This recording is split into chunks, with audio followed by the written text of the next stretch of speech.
তুমি তো সব সময় খাও ভাই, সেটা তো আমরা দেখি না যে তোমার জিনিস তুমি বানাইলা, তোমার বউ এটা বানাইছে, তাহলে তোমাকে খায় দেখান লাগবে না?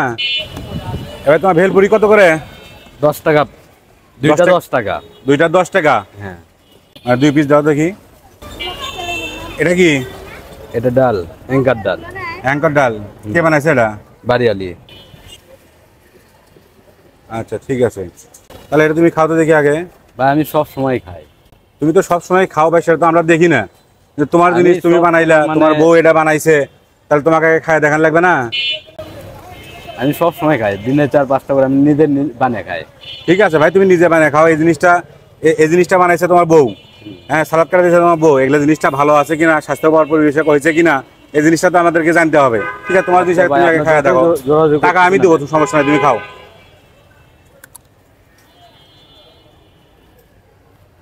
খাইছে তো না? যাই হোক, কিন্তু ওর জিনিসও খাইছে, এখন আমরাও ট্রাই করতে পারি। যদি ওর জিনিসও না খাইতো তাহলে বুঝতাম যে এটার মধ্যে সমস্যা আছে। তো আপনারা চাইলে এই জিনিসটা খাইতে পারেন। তো এটা তোমার এই দোকানটা কোথায়? এটা খাইতে গেলে কোথায় আসতে হবে? রবির কাউন্টার সামনে।